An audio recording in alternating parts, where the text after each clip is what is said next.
Welcome, everyone. It is the morning after the presidential debate, the first presidential debate between candidates Donald Trump and Joe Biden here in the United States. I am honored to be talking to Anne-Marie Waters in Great Britain. She is a British politician or ex-politician. We never know, and she won't answer that question clearly when asked.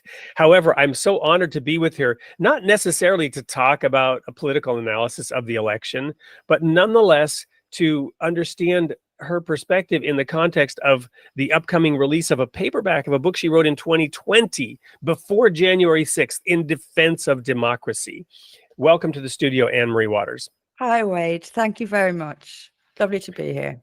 So you're publishing a book on the topic of In Defense of Democracy. Well, you published it in 2020, presciently, ahead of your time, clearly pointing out the challenge, the turbulent waters that were ahead. And now here we are with this embarrassing show of petty accusations being flung at each other by the two presidential candidates in vying with one another to become the next president of the United States.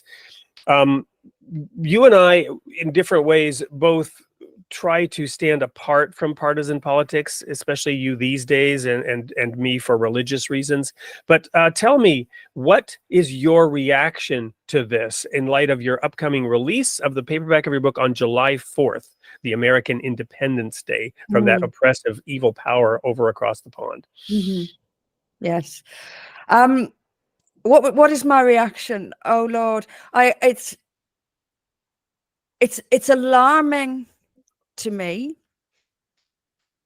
that, and I say this about Britain. I mean, we've got a general election coming up on July 4th in the UK, so we're being subjected to debates as well, if you can call them that. We've got Rishi Sunak versus Keir Starmer, and I would say exactly the same about those two as I will say about Joe Biden and Donald Trump. These are mud slinging. I mean, both of them claim to have the best economy ever in the history of the United States. Both of them claimed to have the best healthcare ever in the history of the United States. Both of them claimed to treat military personnel better than any other president ever has in the history of the United States. This was the level, and I'm sorry, but I think this across the board. This is not intelligent policy, intelligent thought.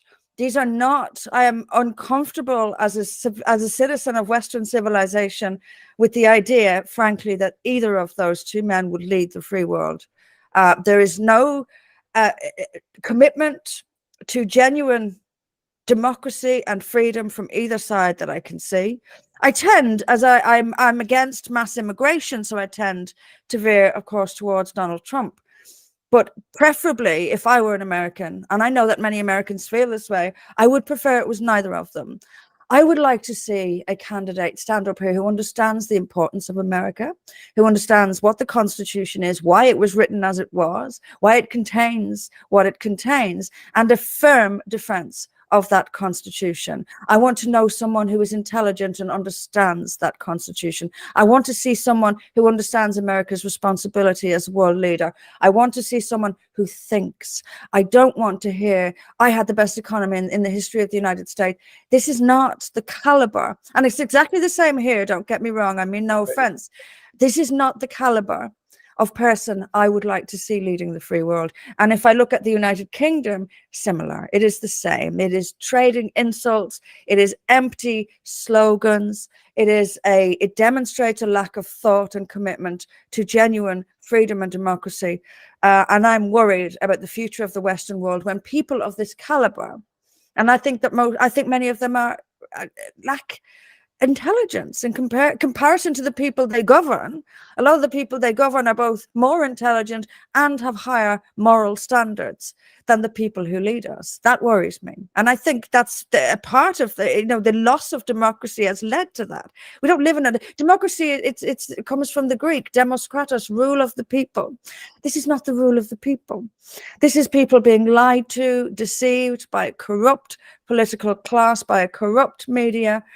And like I say, we are ruled over by people with lower moral standards and lower intellectual capacity than many of the people they govern. That is not I'm not comfortable with that. And that last night's debate demonstrated again that it's not the caliber it ought to be, to me. Well, thank you. There's a lot to unpack there, and we will unpack that on July 16th when you appear in on the Created the Image of God, which will probably be, well, we're going to pre-record that show because of the time difference. But everyone should tune into that, and we may go a little bit longer. Let me just add a couple of thoughts to that. You so eloquently pointed out in just a few short seconds the key issues here. And I would submit that the establishment of the Constitution, which you said whoever ends up being president needs to understand and defend, was intended to be a form of governance, to your point, by the people, which put a steady hand at the helm of the ship of state, such that the American people could decide after 4 years, we need to tack a little bit more to the right, or we need to tack a little bit more to the left. And we're going to hand this off now to a person who is going to help us expand or help us consolidate, which are two different kinds of activities. Somebody who's going to help us in time of war, somebody who's going to help us in time of peace, somebody who's going to help us in times of robust economic growth, somebody's going to help us in terms of, hey, throttling it back a little bit and dealing with, so for them to each claim that they personally are responsible for their 4 short years of tenure, that they somehow created the best economy in the world. Maybe they're both right, or maybe they're both wrong, but neither one gets to claim the credit for it and blame the other person, because it was supposed to be a peaceful handoff of power and a recognition that we're in this together. So while we have to defend democracy, it doesn't come through demonizing the other side. Would you agree with that? I think criticism is obviously legitimate, but demonization, the very word suggests inaccurate, lie. So I would agree, yes, but criticism is legitimate, demonization is not. I guess that would be how I'd sum it up. Well, thank you so much. We look forward to getting into a deeper dive on these topics for the show that will air on the 16th. And congratulations on the publication of the paperback version of your Prescient Ahead of Its Time book. The time is now for that. And we look forward to seeing what it will do on July 4th.